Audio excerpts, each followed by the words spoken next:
ஆமென்.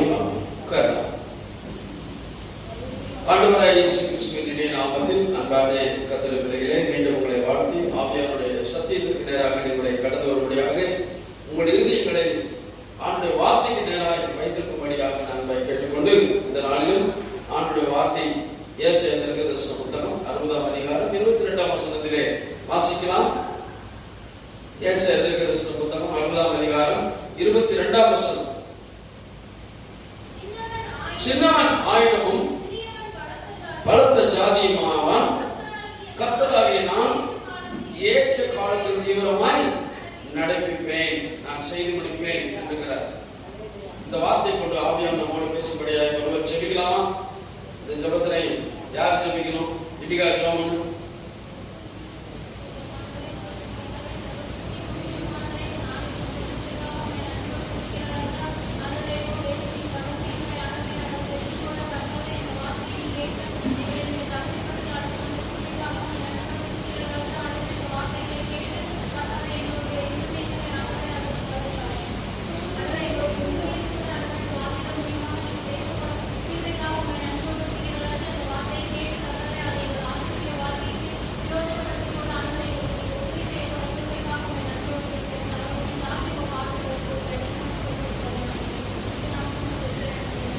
ஆமென். வாசிக்கலாம் ஒருவரை. சின்னவன் ஆயிரமும் சிறியவன் பலத்த ஜாதியுமாவான், கர்த்தராகிய நான் ஏற்ற காலத்திற்கு தீவிரமாய் நடப்பிப்பேன் என்று சொல்கிறார். பிறகு சொல்லாமா? நம்முடைய வாழ்க்கையிலே நம்மளை எத்தனையோ பேர்கள் உதாசீனப்படுத்திருக்கிறார். எவ்வளவு பேர் கேவலமா கூட நினைச்சிருப்பாங்க. நம்முடைய சூழ்நிலை, அந்த சூழ்நிலையிலே அந்த மனிதர்கள் பார்வைக்கு நாம் அற்பமாய் எண்ணிருப்பார்கள். ஆனால் கர்த்தர் சொல்கிறார், சின்னவன் ஆயிரமும் சிறியவனை நான் பலத்த ஜாதிங்கிறதை ஏதோ காஸ்ட் சொல்றதாக அர்த்தம் இல்லை. நம்முடைய என்ன செய்யறது, நம்முடைய வாழ்வை சொல்கிறார். நான் சிறியவனை நான் பெரியவனாய் ஆக்குவேன், சின்னவனை 1000 மடங்கு ஆஸ்வதிப்பேன் சொல்லுகிறதா அதனுடைய அர்த்தம். அல்லேலூயா. ஆசீர்வாதத்தை நாம் எப்பொழுது பெருகவும் செய்கிறார் என்றால், வாசிக்கலாம். எவை உலகத்தில் மதிக்க முடியாத ஒரு மதிப்பற்ற ஜீவியமாய் இருக்கிறது என்று நீதிமொழியின் புத்தகம் 30ஆம் அதிகாரம் 24ஆம் வசனம்.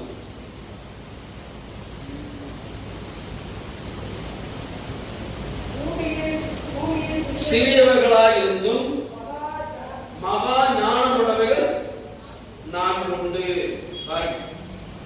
ஒரு உலகத்தில் இருக்கிற பிராணிகளை கொண்டு நமக்கு சத்தியத்தை சொல்றார், மனுஷரை கொண்டு சொல்லல. ஊரும் பிராணி, நடக்கும் பிராணி, பறக்கும் பிராணி. இப்போ 2-3 விஷயத்தை நாம் எடுத்துக்கலாம். 4 உண்டுன்னு சொன்னாரு, இதுல 3 விஷயத்தை நாம் எடுத்துக்கலாம். ஒன்று, எக்ஸீடிங் லிமிட், அது எக்ஸீடிங் வைஸ்.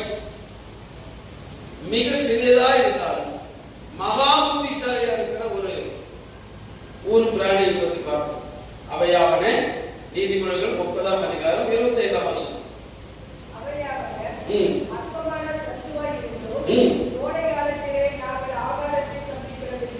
எறும்பு வரும். எறும்பு ஏதாவது ஒரு ஊர்ற பிராணி, இதுல ஊறி போறதுல ஒரு பிரதானமா எல்லாரும் பார்க்கலாம். எறும்பு நினைப்போம், ஆனா எறும்பு தான் அப்படின்னு ஒரு கையோட தேய்க்கும், அந்த காலோட தேய்ச்சிட்டு கேவலமா நடிச்சுட்டு போயிடும். சரியா? இந்த வாழ்க்கையில எறும்பு ஒரு பெரிய பிராணி அப்படின்னு நினைக்கிறோமா? எறும்பு பெருசா நினைக்கிறோமா? இல்ல. அது போலதான் வாழ்க்கையில நம்ம நிறைய பேர் எறும்பை விட மோசமா அப்படின்னு புரியுதா உங்களுக்கு? இந்த நிலைமையிலிருந்து நான் உன்னை மாற்றி அமைப்பேன்னு சொல்லுகிறார் இயேசு. அல்ல கரகத்தை கத்தருக்கு நன்றி சொல்லுவாங்க. மற்றவர்களால் மதிக்க முடியாததா எறும்பு இருக்கிறது, அது எப்படி வாழ்க்கையில உயர்ந்து இருக்கிறது என்பதை பார்க்கலாம். அதுபோல நம்மை மற்றவர்களால் தக்கவர்களாய் நாம் இல்லாமல் இருந்தாலும் தேவன் எறும்பை போல எப்படி உயர்த்துகிறார் என்பதை எறும்புடைய வாழ்க்கையிலே நாம் தெரிந்து கொள்ளணும். ஆமென். அல்லேலூயா சொல்லுங்க. அது எறும்புடைய குணாதிசயத்தை ஆராய்ச்சி நிபுணர்கள் சொல்றாங்க. எறும்பு எப்படி போகும்? கூட்டம் கூட்டமாய் போகும். அல்லேலூயா சொல்லுங்க. நம்ம கூட்டம் கூட்டமாய் கிறிஸ்தவ வாழ்க்கையில வாழ்வதற்கு கற்றுக்கொள்ளணும் முதல்ல. ஆமென். அல்லேலூயா சொல்லுங்க. நீங்க காஸ்ட் கூட்டத்தை சொல்லக்கூடாது. நான் கண்ணம் போட்டோம், நான் காடை போட்டோம், நான் அந்த கூட்டம் இந்த கூட்டம் ஜாதி பிரிக்கிறாங்கல்ல, அந்த கூட்டம் இல்லை. இது கிறிஸ்தவ கூட்டம். அல்லேலூயா சொல்லுங்க. இயேசு கிறிஸ்துவை ஏற்றுக்கொண்டவருடைய கூட்டம். எப்படி வருவாங்க? கூட்டம் கூட்டமா எறும்பு போவதை போல கிறிஸ்தவ வாழ்க்கையில நாம் கூடி வாழ வேண்டும் என்று சொல்கிறார். அல்லேலூயா சொல்லுவோமா? கூட்டம் கூட்டமாய் முதல்ல நம்ம குடும்பத்திலே கூட்டம் இல்லை. குடும்பத்தில் நம்ம என்ன செய்யறோம்? 3 பிள்ளைங்க இருந்தா 2 பிள்ளைங்க சர்ச்சுக்கு வந்து ஒரு பிள்ளை வரமாட்டேங்க. அப்ப நம்ம என்ன செய்யணும்? அதுக்கு புத்திமதி சொல்லி அதை வளர்த்தணும். இப்ப நம்ம கொஞ்சம் இருந்தோம்னு வச்சுக்க, அது கெட்டு போயிடும். நீ கொஞ்சனா அது தானாக கெட்டு போயிடும். கெடுப்பார் என்று ஏமரா மன்னன் கெடுப்பார் என்று கெடு, கெடுப்பார் என்று தானே கெடு. இதுதான் பொருள். எடுப்பார் என்று ஏமரா மன்னன் கெடுப்பார் என்று தானே கெடு. அப்படி என்ன அர்த்தம்? அதுக்கு புத்திமதி சொல்லி நீ வளர்த்தீங்கன்னா நீ ஒன்னும் சொல்ல வேணாம், அது தானா கெட்டு வரும். இதுதான் குடும்ப வாழ்க்கை. இந்த குடும்ப வாழ்க்கை நீ நல்ல புத்திமதிகளை சொல்லி அதை நடத்த வேண்டிய வழியில் நீ நடத்துவதற்கு குடும்பம் தான் முக்கியம். ஆமென். அல்லேலூயா சொல்லுங்க. எறும்பு அப்படித்தான் தன் குடும்பம் கூட்ட கூட்டமா, குடும்பம் இல்ல ஒரு சமுதாயமே கூட்டமாய் போகிறது. ஆமென்.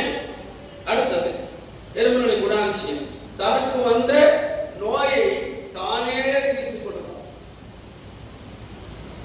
அதுக்கு எந்த டாக்டரி போறது? அது போயிட்டு இருக்கும். அந்த இலை அதுக்கு உண்டான இலையை பார்த்தா அது மேல போச்சுன்னா தானாவே அதுக்கு வர நோய் குணமாயிடும். அது எந்த வைத்தியரை தேட போறதில்ல, அப்படி அது சாக போறது இல்லை. அப்படிதான் நம்முடைய கிறிஸ்தவ வாழ்க்கையில நமக்கு வந்த பிரச்சனைகளை தேவ ஒத்தாசையோடு நாம் நிவர்த்தி செய்வதற்கு நாம் என்ன செய்யணும்? முயற்சி பண்ணணும். அல்லேலூயா சொல்லுங்க. அல்லேலூயா சொல்லுங்க. அதுக்கு மனிதனை தேடி மனிதனை நம்பியே வாழ வேண்டிய அவசியம் நமக்கு இல்லை. ஆமென். அல்லேலூயா. அடுத்தது 3வது காரியம், எறும்புக்கு 2 வயிறு உண்டு. கவனிங்க, 2 வயிறு தான் எறும்பு. நான் சொல்லுங்க, ஆராய்ச்சி பண்ணன அந்த ஆராய்ச்சியாளர் சொல்றார், எறும்புக்கு 2 வயிறு இருக்கும். ஒன்று தன் உடலுக்கு தேவையான உணவை வைத்துக் கொள்ளும். இன்னொரு வயிறு அடுத்தவர்களுக்கு கொடுப்பதற்காக எடுத்து செல்லும். கரங்களை தட்டி கர்த்தருக்கு நன்றி சொல்லுங்க. அல்லேலூயா சொல்லுங்க. அதைத்தான் ஆண்டவர் வேதத்தில் என்ன சொல்றாரப்பா? என் சிறியவராக என் சகோதரனுக்கு நீ எதை செய்கிறாயோ அது எனக்கே சொல்ல மாட்டீங்களா? எனக்கே செய்தாய். அப்படி செய்யறவங்க தான் வாரியம் பிதாவினால் ஆஸ்வதிக்கப்பட்ட இடத்தில் உங்களுக்கு என்று ஆயத்தப்படுத்தப்பட்ட ராஜ்யத்துக்குள் பிரவேசிகள் என்று சொன்னார். புரியுதா உங்களுக்கு? அல்லேலூயா. சுயநலவாதிகளுக்கு அங்க இடமே இல்லப்பா. எறும்பை பாருங்க, அவன் ஒரு வயிறு தனக்காகவும் இன்னொரு வயிறு பிறருக்காகவும் அந்த சேமிப்பை எடுத்துக் கொண்டு போகிறான். சரி, அடுத்தது எறும்பு. 4வது காரியம், ஒரு எறும்பு தான் உணவை கண்டுபிடித்த இடத்திற்கு அநேக எறும்புகளை கூட்டி செல்லும். கரங்களை கத்தருக்கு சொல்லுங்க. வேதம் சொல்லுகிறது, ஆத்துமாதாயப்படுத்துகிறவன் ஞானவான். அவன் வாழ மண்டலத்தில் நட்சத்திரத்தை போல, நட்சத்திரம் 1 2 பல நட்சத்திரத்தை போல என்றென்றும் பிரகாசிப்பார். அல்லேலூயா சொல்லுங்களா? அப்போ ஆத்துமாதாயப்படுத்துகிறவர் அதுக்குதான் சமாரிய ஸ்திரீ உதாரணம் காமிச்சார். அவ பாவியான மனுஷிதான், அநேக புருஷர்களை வச்சிருந்தா. ஆனா கர்த்தர் பாவத்தை கண்டுபிடித்து சொன்ன உடனே மனம் திரும்பி ஊருக்குள் போய் வந்து பாருங்கள் அழைத்து வந்தார். இதுதான் ஊழியம். நம் குடும்பத்தில் இருக்கிற நம்ம பிரஜை நம்முடைய நம்ம புள்ள பையனையே கூட்டிட்டு வர முடியலன்னா வேற யாரை கூட்டிட்டு வர போறீங்க? நீ போய் சட்டை சொன்னா முதல்ல உங்களே கூட்டிட்டு போவோம், உங்க தங்கச்சி கூட்டிட்டு போவோம், அண்ணனை கூட்டிட்டு போவோம், உங்க அப்பனை கூட்டிட்டு போவோம், அம்மாவை கூட்டிட்டு இப்படிதான் சொல்லுவாங்க. புரியுதா உங்களுக்கு? முதல்ல நம்ம வரவே நம்ம பிள்ளைகள் நம்ம குடும்பம் வர்றதுக்கு முயற்சி பண்ணாதான் ஆத்துமாக குறைஞ்சபட்சம். அப்புறமா தனியாக வெளியே இருக்கிறது சொல்லும்.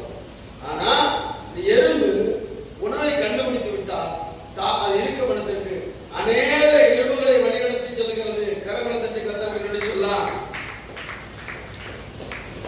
அடுத்தது தான் சென்ற வழியை தவறாமல் போன வழியை திரும்பி வருகிறது. கரங்களை தட்டி கர்த்தருக்கு நன்றி சொல்லாமா? கர்த்தருடைய வழி நித்தியமானது, அது ஜீவனும். ஆமென், அல்லேலூயா. நாம் அந்த வழியில் போனால் அநேகர் அந்த வழியில் நடத்தி செல்லணுமா வேணாமா? நான் உங்களுக்கு சொல்றேன், காலேஜில் படிக்கிறப்பல பையன் சத்தியத்தை சொல்லு விருப்பப்பட்டா அவனுக்கு மனபாரம் வருது, அவனை என்ன செய்யணும்? கூட்டிட்டு வரணும். அவன் எப்படியே நாசமா போறான் அப்படின்னு விட்டு வரக்கூடாது. புரியுதா? என்னை விட அதிகமாக இருக்கிறான், இவன் விட்டுவிடலாமா அப்படின்னு விட்டு வந்துடக்கூடாது. புரியுதா? நம்ம கூட செய்தி அப்படிதான் விட்டு வந்துருக்க. நீ நம்மளை விட அதிகமாக இருக்கிறவன் எப்படி விட்டுவிடணும்? அப்படியே போடும், அப்படியே விட்டு அவன் வந்தால் அவன் ஆத்மாவுக்கு புரிஞ்சுக்கணும். ஆமென், அல்லேலூயா. அதுதான் முடியும்.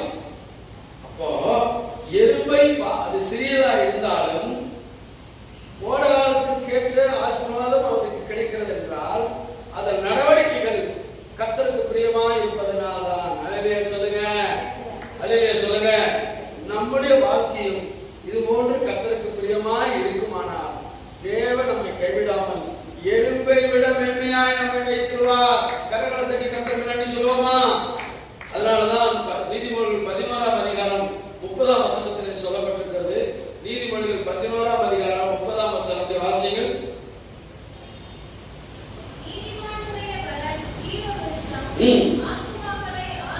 பாத்தீங்களா? எறும்பை போல நல்வழி இருக்கிறது என்று கண்டுபிடித்து அநேகரை அழைத்து வருவதற்கு பேர் தான் ஆத்மாதாயப்படுத்துகிறவன். அல்லேலூயா சொல்லுங்க. அவன் ஞானம் உள்ளவன் அப்படின்னு என்ன அர்த்தம்? புத்திசாலி, வைஸ் மேன். அதான் புத்திசாலியான மனுஷன். நமக்கெல்லாம் புத்தி இருக்குதா இல்லையா? உலகத்தின் புத்தி இருக்கு, கிறிஸ்துவுக்கு ஏற்ற புத்தி இருக்கிறதா? அப்படி இருந்தா நாம் என்ன செய்வோம்? ஆத்மாதாயப்படுத்துவதற்கு நம்ம முயற்சி பண்ணுவோம். ஆமென். அத மதிப்பு எப்படிப்பட்டது தெரியுமா? வாசிமா நீதிமொழிகள் 3ஆம் அதிகாரம் 13ஆம் வசனம் 14 ரெண்டே வாசிங்க. நீதிமொழிகள் 3ஆம் அதிகாரம் 13 14. பாருங்க, ஆத்மாதாயப்படுத்துகிறவன் புத்தி உள்ளவன் சொல்லி இருக்கிறேன்.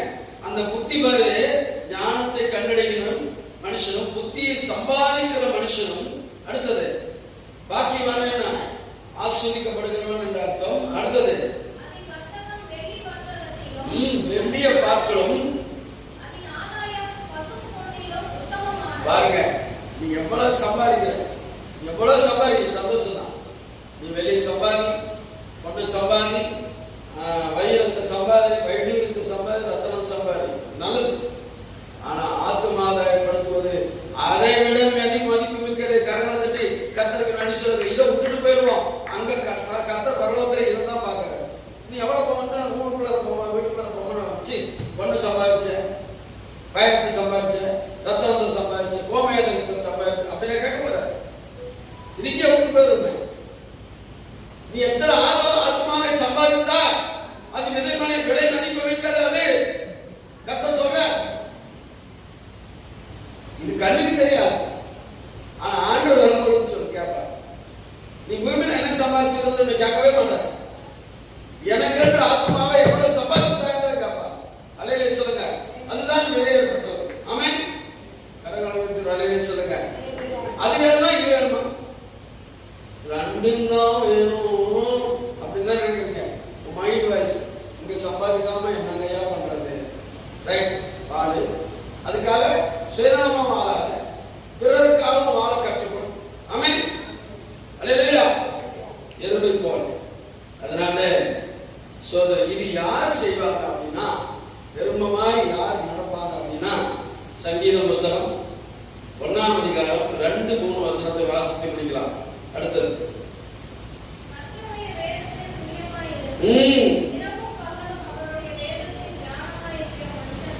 பாக்கியவான். பாருங்க, அவனுடைய ஆசீர்வாதம் பாருங்க. நீர்க்கால்களின் ஓரமாய் நடப்பட்டு தன் காலத்தில் கனியை தந்து இலையுதிராய் இருக்கிற மரத்தை போல இருப்பான். கரங்களை தட்டுங்க. அவன் அவன் செய்வதெல்லாம் வாய்க்கும். நம்ம வாழ்க்கையில இன்னும் சில பல காரியங்கள் நடைபெறாமல் இருப்பதற்கு காரணம் எருமை பார்த்து கற்றுக்கொள்ளாததுனால. பிறருக்காக வாழ்ந்து நமக்கு உண்டானதை பிறருக்காகவும் கொடுத்து நாம் கண்ட நல்வழியை பிறருக்கு காண்பிப்பதற்கு அவர்கள் அழைத்து வருவது, ஆத்மாதாயப்படுத்துவது, அதை பொன்னலை பார்க்கணும், வெள்ளியை பார்க்கணும், மதிப்பு மிக்கதை என்று நாம் நிலையாக இருப்பதற்காக நம்முடைய வாழ்க்கையில் இன்னும் சில காரியங்கள் நடைபெறாமல் தடைபெற்றுக் கொண்டிருப்பதை அறிந்து கொள்ளுங்கள். அல்லேலூயா சொல்லுங்க. அல்லேலூயா. இரண்டாவது கேவலமான ஒரு ஜந்து எதுன்னா நீதிமொழிகள் புஸ்தகம் 30ஆம் அதிகாரம் 26ஆம் வசனம்.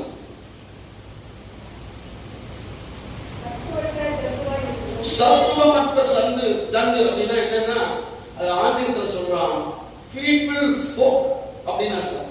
பலவீனமான ஒரு பிராணி. எது? அடக்கட்டிலும் வாசிக்க கண்ணனை மேல் தோண்டி வைக்கும் குளிமுயல். கரங்களை தட்டுவோமா?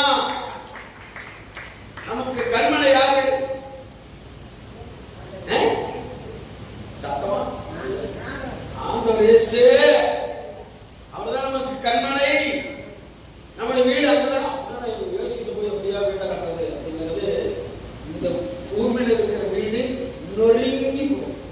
பூமியில வச்சிருந்தா அப்படியே படபடன்னு கொட்டிடும்.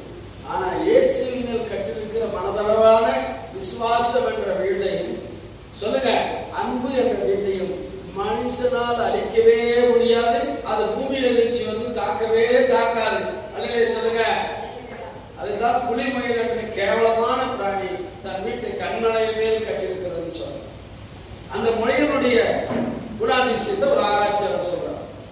ஒண்ணுனா அதுக்கு 2 முன்னங்கால் சின்னதா இருக்கும், பின்னங்கால் பெருசா இருக்கும். இந்த கால்களை வைத்து தாவி தாவி அப்படி ஓடும் வேகமா. புலி முயல் என்றால் சிறிய முயல். அது தாவி தாவி தன்னுடைய எதிரிகளை இருந்து தப்பிக்க வேகமாய் போகும். உலகத்தில் கிறிஸ்தவ ஆட்கள் எத்தனை எதிரிகள் இருக்காங்க. பிசாசு ஒரு எதிரி தானே. நமக்கு நடக்கூடாத காரியத்தை நடக்காம செய்யறது பிசாசின் தந்திரம். அதை அவநம்பிக்கை அவிசுவாசம் கொண்டு வருவான். பிறருக்கு உதவி செய்யாமல் தடுப்பான். சுயநலத்தை குறித்து மற்றவர்கள் பேசுவதை கேட்க செய்வான். இப்படி எல்லாம் நம்ம என்ன செய்யலாம்? ஒரு மாற்றத்தை நம்மிடத்தில் கொண்டு வருகிறோம். இதிலிருந்து தப்பிக்கிறதுக்கு நாம் என்ன செய்யணும்? ஆண்டவரை நோக்கி வேகமாக தாவி தாவி குதிச்சு ஆலயத்து கொடி வர வேண்டும். மலையிலே சொல்லுங்க. ஆமென். கண்மலையாக கிறிஸ்து இயேசுவை நாம் நம்பி வாழ்ந்து முயலை போல தப்பித்து ஓடி வந்த ஆண்டவரே, அவர் தேவன் நம்ம எல்லா சூழ்நிலையிலும் விடுவித்து பாதுகாக்கிறவராக இருக்கிறார். கரங்களை தட்டி நன்றி சொல்லுவோமா? அடுத்தது, இதன் கண்கள் உருண்டையாய் இருட்டில் தெளிவாய் பார்க்கக்கூடிய அளவுக்கு வெளிச்சமாய் இருக்கும். இருட்டுல கூட தெளிவாய் பார்க்கணும். யாருக்கு? இந்த குளிர் முயல். கர்த்தர் சொல்றார், உன் கண்கள் நேராக இருப்பதாக, தெளிவாய் இருப்பதாக, நீங்கள் தெளிந்த புத்தி உள்ளவர்களாக இருங்கள் சொன்னாரா? அப்போ ஒரு தெளிவுள்ள பார்வை நம்மளுக்கு. இயேசு கிறிஸ்து அவர் சொன்னது எதற்கு? அவர் எதனால் நம்ம பூமிக்கு வந்தா, நம்மளுக்கு நாம் அவரை ஏற்றுக்கொண்டா நமக்கு என்ன நடக்கும், இந்த பூமியில் என்ன நடந்தாலும் நடக்காவிட்டாலும் நாம் எங்கு போவோம் என்று தெளிவு இருக்கிறோம். வேலைகளுக்கு தெளிவு இருக்காது. சும்மா வளர்ந்து ஊர் நாயத்தை பேசுறது தெளிவு இருக்காது. அதனாலதான் சொல்றாரு, ஆகாத சமாசனை நல்லொழுக்கங்களை கெடுக்கும்.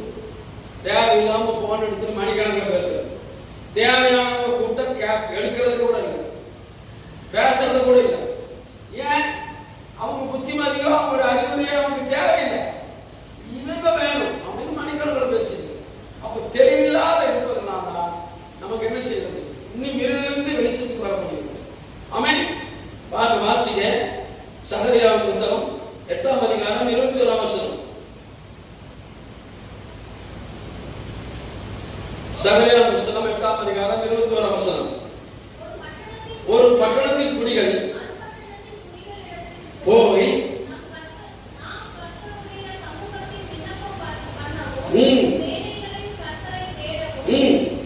தீவிரத்து போகும் மாறுகள் என்று சொல்கிறார். பாருங்க, சொல்லுங்க. இந்த முயலை போல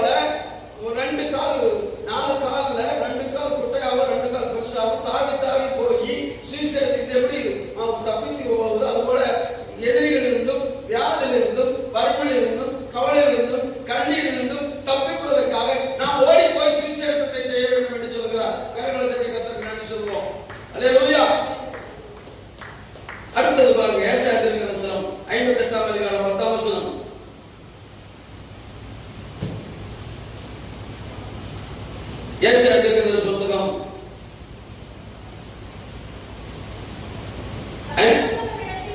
பசியுள்ளவனிடத்து உன் ஆத்துமாவை சாய்த்து சிறுமைப்பட்ட ஆத்துமாவை திருப்தியாக்கினால், பாத்தீங்களா, அந்த கண் எப்படி இருளில வெளிச்சமா இருக்குன்னா, முதல்ல நம்ம வாழ்க்கையில ஆத்தும பசி உள்ளவனை நாம் ஆத்துமாவை ஆண்டவரிடத்தில் கொண்டு வருவதற்கு நாம் முயற்சிக்கலாமா?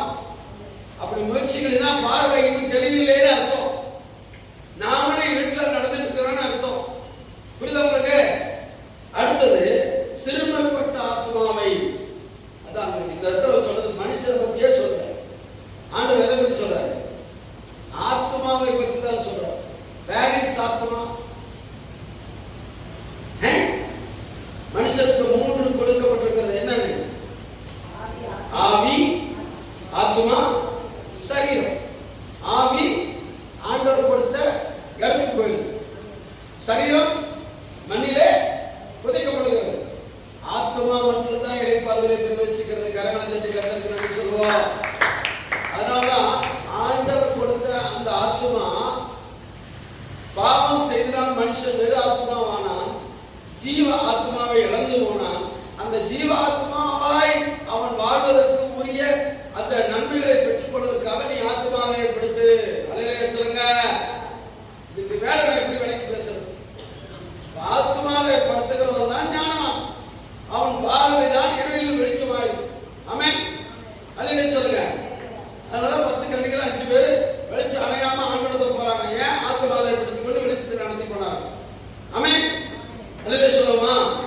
அடுத்து கண்மலையின் மேல் வீட்டை கட்டல குடிமீர் வாசிக்கலாம். மத்தேயு சுவிசேஷம் 7ஆம் அதிகாரம் 24ஆம் வசனம். மத்தேயு சுவிசேஷம் 7ஆம் அதிகாரம் 24ஆம் வசனம். ஆகையால் நான் சொல்லிய இந்த வார்த்தைகளை கேட்டு இவைகளின்படி செய்கிறவன் எவனோ அவனை கண்மலையின் மேல் அதிலா இவ்வளவு புத்திமதி சொன்னேன். நீ இதை கேட்டு இந்த கண்மை குடிமகளை போல சிறிய சந்தாக இருக்கிற ஊர் புராணியான எருமை போல உன் வாழ்க்கை அமைத்துக் கொள்ளாவிட்டால் உன் வீடு மணலிலே கட்டப்பட்டது என்று சொல்றார். அப்படி கேட்டு அந்த மாதிரி நடந்தினா உன் வீடு கண்மலையில் கட்டப்பட்ட வீடு என்று சொல்றார். அல்லேலூயா சொல்லுங்க. நமக்கு கண்மலையில் கட்டப்பட்ட வீடு வேணுமா? மணல்ல கட்டப்பட்ட வீடு வேணுமா? சொல்லுங்க. கண்மலையில் கட்டப்பட்ட வீடு. அல்லேலூயா சொல்லுங்க. நான் இந்த படி வாழ்வேன் நான் இந்த சிறு சந்து சிறு முயலும் இப்படி நடக்க போயிட்டு இவ்வளவு விதமாக நடக்குகிறது, நான் நடக்காமல் இப்படி இருந்தால் அப்படின்னு சொல்லி நம்ம மனதில் யோசித்து செயல்படும். ஆமென். அல்லேலூயா அல்லேலூயா. அதைத்தான் சொன்னேன். 5 புருஷனை கட்டினேன், கட்ட வச்சிருந்தேன். அவ பொம்பளை ஆண்டவர் வந்து ரட்சிப்புக்கு நடத்தணும்னு மனம் திரும்பி ஊருக்குள் ஓடி அழைத்து வந்தான். யார் அவ? பேர் கூட சொல்லுங்க. சமாரியா ஸ்திரீ மட்டும்தான். அல்லேலூயா சொல்லுமா. அல்லேலூயா சொல்லுமா. அதனால கர்த்தருடைய பிள்ளைகளே, 3ஆவதாக ஒரு விஷயம். நீதிமொழி புத்தகம் 30ஆம் அதிகாரம் 27ஆம் வசனம்.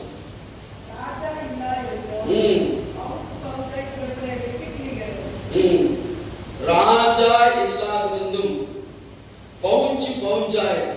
அதுக்கு என்னன்னா கட்டுக்கோப்பாய், பேன்ஸ், கட்டுக்கோப்பாய், ஒரே கட்டுக்கோப்பா, தலைவரே இல்லாம போகும். யாருங்க? வெட்டுக்கிளி. ஒரு கூட்டமா போய் ஒரு காட்டுக்குள்ள போச்சுன்னா எவ்வளவு பேர் அமேசான் காடா இருந்தாலும் அழிஞ்சு போயிடும். ஏன்னா வெட்டுக்கிளிக்கு அவ்வளவு பெரிய பருக்கள், சின்னதான், அவ்வளவு திறமையான. முதல்ல அதை பார்த்து ராஜா யாருக்கு பாஸ்டர் பாஸ்டர் நமக்கு எல்லாம் புத்திமதி சொல்றாரு. நீங்க கேட்கறதுல அது வேற விஷயம். ஆனா புத்திமதி சொல்றார். அப்படி எதுனா நீங்களே செஞ்சு கொடுத்து நம்ம சிக்கிட்டு ஐயோ ஜவமனு கொண்டு வரோம். அது வரைக்கும் சொல்றதில்லை. சில பேர் ஜவமனை கூட சொல்றதில்லை. வேற எதாவது சொல்லி கூப்பிட்டு ஜவமனு சொல்றாங்க. அவங்களுக்குள்ள பிரச்சனை. பாஸ்டர் சொல்லி ஜவமனு கொடுங்க. ஏன்னா பாஸ்டர் அப்படின்னு சொல்றாங்க. எனக்கு ஒண்ணு நானும் வீட்டுக்கு ஜவமனு வளர தேடி கூப்பிட்டாதான் வருவேன். அதில் உறுதியா இருக்கு. கூப்பிட்டீங்கன்னா வருவேன், நானும் வரமாட்டேன். பாத்தீங்க சரியா? அதனால இந்த விஷயத்துல இந்த ராஜா இல்லாதிருந்தும் பவுஞ்சாய் பறக்கிற வெட்டுக்கிளி. சரி, இந்த வெட்டுக்கிளி குணாதிசை குறித்து ஒரு ஆராய்ச்சியாளர் சொல்றாரு. அதுக்கு ஒற்றுமையா இருக்கிற பணம். கரங்களை தட்ட மாட்டீங்களா? ஒரு மனம், ஒற்றுமை நமக்கு அவசியம். கிறிஸ்தவர்களுக்கு வேணும். அதே இல்லையே, ஒரு சபையில 4 கோஷ்டி 5 கோஷ்டி, அப்போ 40 பேருக்குள்ள இருக்கிற நமக்கு 5 கோஷ்டினா 4000 பேருக்கு நடத்துற அந்த மாஸ்டர் ஏஜி கிறிஸ்தாஸ் கோஷ்டி பார்த்துருக்கேன். நான் வந்து எப்படியா சிரிப்பேன், அவர் சிரிக்கவே மாட்டேன். நான் சிரிச்சு மூச்சில் பார்த்தது ஒரு முறை நான் தனி ரூம் சர்ச்சு தனியாக ஒரு ரூம் அவர் பக்கத்துலேயே சிசிடிவி கேமரா வச்சு பார்த்துட்டு நானும் பார்த்துருக்கேன். அதுக்கு ஒரு அந்த சர்ச் நடக்கும் போது ஒரு 10 துணை பாஸ்டர் வச்சுருக்கேன் பசங்க. அது மண்டலம், ஏன்னா 4000 பேர் வைக்கணும் இல்லையா, மண்டலமாக பிரித்து வச்சுருப்பாங்க. அந்த சர்ச்சு நடக்கிற அன்றைக்கி ஒரு 4 பாஸ்டர் தம்பி வாட்ச் பண்ணணும், பாட்டு பாடணும், வர்ஷிப் பண்ணணும். அப்புறம் கீழே வர விசுவாசிகளை ஒழுங்குபடுத்தி நான் உட்காந்துருக்கேன். அங்கே கடைசியில் சிசிடிவி பார்க்குறேன். ஆனால் 2 பயம் கொஞ்சம் ஓடாமல் கொடுக்குறான். அவங்க அம்மா எங்கே போதும் வருது, அது மாதிரி நடக்குது. அது ஆராதனை நடந்துட்டு பாட்டு பாடிக்கிறாங்க. இப்படி நடக்குது. அவனுக்கு ஃபோனில் கொடுத்தாரு அந்த அசிஸ்டன்ட் பாஸ்டர். அவன் நம்ம சுதா மண்டலத்துக்கு அவன் தான் பாஸ்டர். அவன் வந்தான். டாபாரத்தி விட்டு கொஞ்சம் நஞ்சம் என்ன நினைச்சிருக்கு, அந்த பையன் பிள்ளை பிடிச்சிட்டு அங்கேயும் ஓடுது. அவங்க அம்மா அங்கேயே வெளியே போறாங்க, 4 பேர் போறாங்க வர்றாங்க.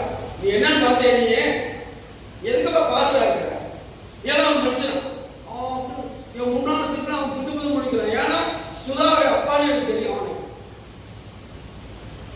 அதெல்லாம் முக்கியம் இல்லை, சபை ஒழுங்குகள் சரியா இருக்குதுன்னு பார்க்க. உண்மைமா நான் கண்ணால பார்த்து காதார கேட்ட விஷயம். நாங்க ஒரு வாரம் உங்களுக்கு சத்தியத்தை கடுமையா சொல்லிட்டு வச்சுக்க, ஜபமே என்னன்னு பண்றீங்க, நீ யோகியமான் பண்றீங்க. புரியுதா உங்களுக்கு? அதெல்லாம் விஷயம். சபை ஒழுங்குகளுக்கு கட்டுப்படுகிறவன் தான் உண்மையான விசுவாசம். புரியுதா உங்களுக்கு? அப்போ அவன் மூஞ்சில சிரிப்பே கிடையாது முடிக்கிற வரை. என்னோட கூட சிரிக்க மாட்டான். ஜெனரலா பேசிக்கிறேன்.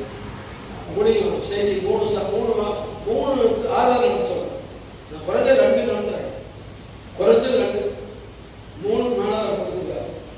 அது முக்கியமான முதல் ஆராதனை அவர் தான் நடத்துவார். அதையே எனக்கு கொடுத்துருக்காரு. வெடிக்கால 5 மணிக்கு ஸ்டார்ட். எதுக்காக சொல்றேன்னா, இப்போ சபை ஒழுங்குகள் முக்கியம். 8 மணிக்கு வா, குறைஞ்ச 8 மணிக்கு வந்தா 9:30 மணி 9:45. என்ன நினைச்சிட்டு இருக்கிறீங்க? என்னமோ எனக்காக வந்து எனக்காக ஆராதிக்கிற மாதிரி நீங்க நினைக்கிறீங்க. இங்க பாத்தீங்கன்னா ஒற்றுமையா இருக்கிற வெட்டுக்கிளி தான் உலகத்தை ஜெயிக்கிற கிளியா வெட்டுக்கிளியா இருக்கு. கரங்களை தட்டுங்க. அல்லேலூயா, அல்லேலூயா. தலைவன் இல்லாமல் இருந்தும் ஒற்றுமையா இருக்க கற்றுக்கொண்டது. அடுத்தது கூட்டம் கூட்டமாய் சென்று யானைகளின் பலத்தை விட மேலான பலத்தை விடாது. அல்லேலூயா சொல்லுங்க. அதான் முதல்ல சொன்னேன், ஒரு அமேசான் காட்டுக்குள்ள போச்சுன்னா அந்த காட்டையே அடிச்சு போடும். ஆனா யானை வந்து எவ்வளவு காட்டை அடிக்க முடியும்? அதை விட மிக பலம் வாய்ந்தது. அதுக்கு காரணம் ஒற்றுமை தான், ஒரு மனம் தான். அதான் சொல்றாங்க, எங்கே அதாவது சொல்லுங்க, எங்கே 2 பேர்கள் 3 பேர்கள் என் நாமத்து நிமித்தம் ஒரு மனமாய் கூடியிருக்கிறீர்களோ அங்கே உங்கள் மத்தியில் நான் என்ன செய்வேன்? வாசம் செய்வேன் சொல்றேன். இப்போ 5 பேருக்கு தான் 3 2 அல்லது 3 மொத்தம் 5. இந்த 5 பேருக்கு கூட ஒற்றுமை வேணும், ஒரு மனம் வேணும். ஆண்டுடைய பிரார்த்தனை கேட்டோம், ஒற்றுமையா கூட்டமாய் நாம் சென்று ஆண்டு நாமத்தை மையப்படுத்தோம். நீங்க அடுத்த பொறுப்புகள் எடுத்துங்க. பொறுப்பை கொடுத்தாலும் வேணாங்கிறீங்க. இது நாம என்ன போய் சொல்றது? நானே ஊழியம் பண்ணி, நானே பாடி, நானே வர்ஷிப் பண்ணி, நானே சத்து போய் கவலை போறேன். என்ன பிரயோஜனம்? ஊழியத்தில ஒற்றுமையும் ஒருமனமும் இருந்து அதை செய்வதற்குரிய மனதை வைத்துக் கொள்ள வேண்டும். அல்லேலூயா சொல்லுங்க. ஆமா, இது இல்லாம நம்மளோட வாழ்க்கையில நாம என்ன செய்ய போறோம்? என்னத்தை சம்பாதிச்சு நீ வச்சுட்டு போறீங்க, கொண்டுட்டு போறீங்க? ஒன்னிலை நீ பாக்குறீங்களே, எத்தனை பேர் செத்து போனா அவர் உள்ள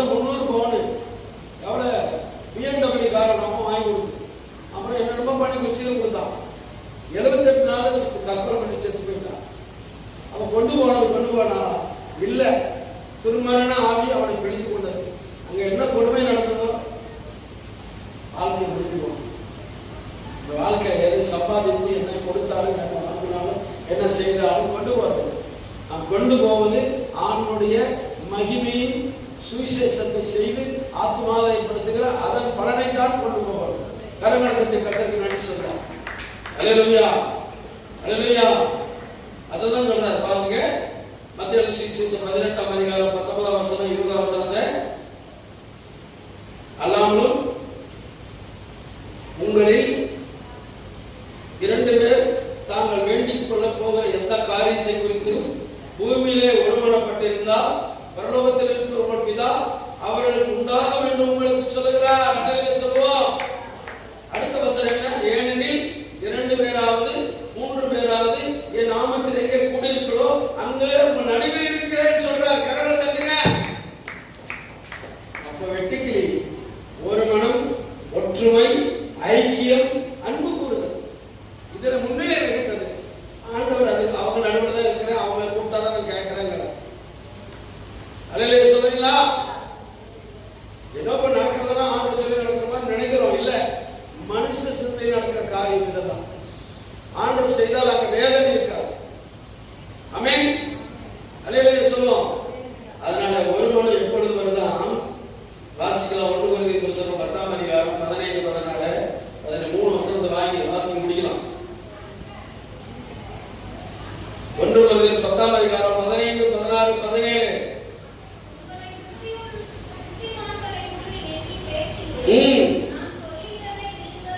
நிதானிச்சு. நான் தரிசனம் உங்களுக்கு சொல்றேன். நான் யாரை குறை சொல்லவோ திட்டவோ அல்ல. ஆண்டுடைய வார்த்தையை உள்ளதை சொல்லுகிறேன். எறும்பின் வாழ்க்கையிலும் முயலின் வாழ்க்கையிலும் வெட்டிகளின் வாழ்க்கையிலும் கற்றுக்கொண்டது என்ன என்பதை ஆவியாளர் அவருடைய வார்த்தைகள் மூலமாய் சொல்லுகிறார். கொஞ்சம் நிதானிச்சு பாருங்க. அடுத்தது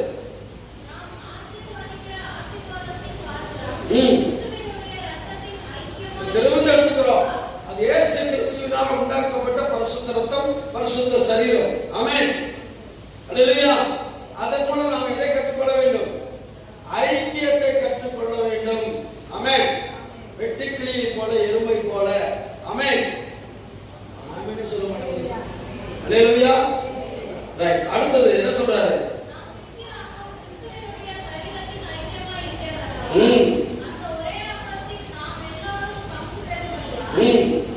அநேகராகி நாம் ஒரே சரீரமாய் இருக்கிறோம். கரங்களை தட்டி கர்த்தருக்கு நன்றி சொல்லுவோம்.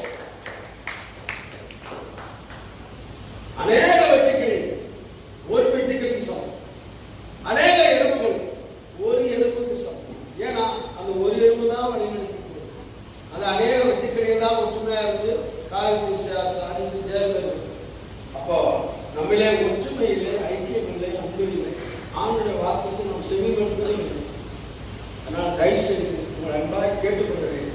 காலம் கூடியது, இயேசு வரப்போகிறார். சீக்கிரமாய் நம் ஆத்மாவைப்படுத்திக் கொண்டு தேவ நாமத்தை மகிமைப்படுத்திக் கொள்வோம். சீக்கிரமாய் கர்த்தர் அதை செய்து முடிப்பார். வாசிக்கலாம். உபாகமம் 12ஆம் அதிகாரம் 28ஆம் வசனம்.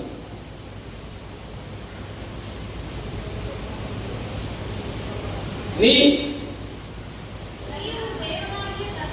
பார்வைக்கு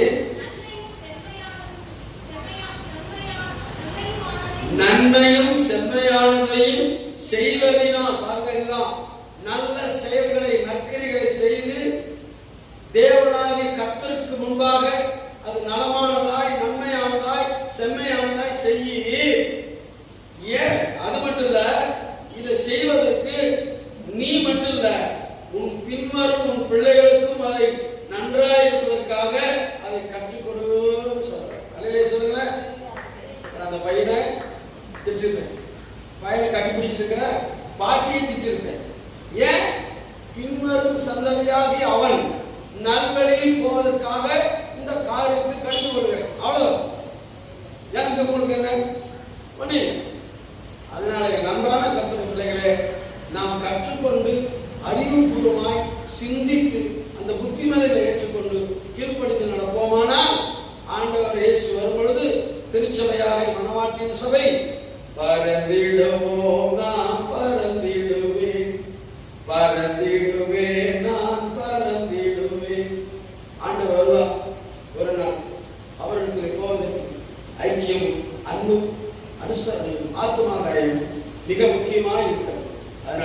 அன்பு சமூகத்திலே ஒரு அன்பாய் கேட்டுக்கொண்டு இந்த சத்தியத்தின்படி வாழ கற்றுக்கொள்வோம். கர்த்தர் நம்மை ஆசீர்வதிப்பார். கண்களை மூடி ஜெபிப்போம். எல்லாரும் சின்னவன் நாயனும் சிறியவன் பலத்த ஜாதியுமாம்